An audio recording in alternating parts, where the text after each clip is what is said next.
Hey Daniel, how's it going? Hope everything's well.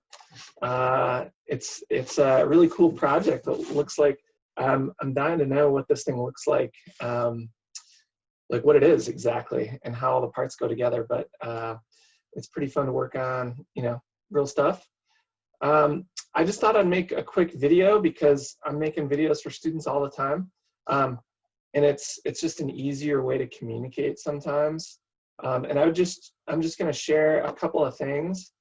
So if we're making parts for you again, or you're going to a job shop or something, but it sounds like, I'm assuming you guys are going to make, more parts and more prototypes and stuff like that. So I just thought I'd kind of share what we ran into, just so you can kind of think through like, workflow and that kind of stuff. Not trying to critique your work or anything. But so the DXFs that we got from you, and this is like a really zoomed in version. So I'm zoomed in on the corner of one of the parts.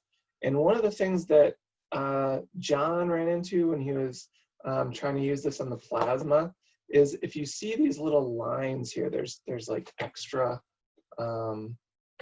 lines on the part, like that guy right there. Those tend to be an issue for the plasma software. So they get a warning that there's double lines or stuff like that. And so he couldn't work with them at first. And you'll see them kind of on the radiuses as well. So that became an issue. So what I did was I was able to get the DXFs into SolidWorks and then extrude the parts and then create new parts, or actually new DXFs from the solid parts in the software. So that ended up working out pretty well, but it was just an added step in the process. And so, and I know you don't have SolidWorks, I'm assuming, but you might think about switching to a different software in the end. I haven't used SketchUp too much, and it's the stuff you did in there is really good. One of the ones I'm recommending right now is like Fusion 360. It's a free software, but if you're ultimately doing a lot of these, SolidWorks would be pretty awesome to use. And all of those programs can make really good DXFs. And then the other thing SolidWorks does is you can just create individual part files, like prints, basically, is what we used to call them. I worked in a sheet metal shop for a long time. When we got parts in, we would create, part files and prints just like this. So each little part would have its own part file and print that went along with it.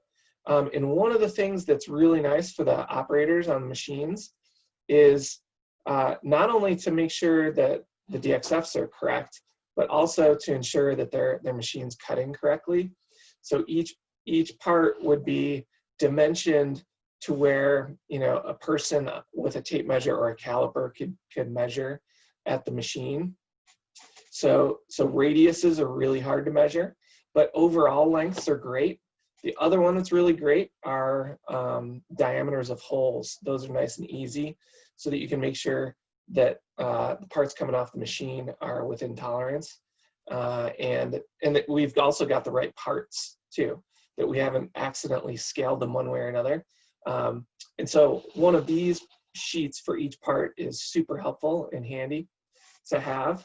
And it does become kind of a lot. You end up with, if you have 7 parts, you end up with 7 DXFs and then 7 print files, or actually you could do a drawing set, with 7 different pages on your drawing set.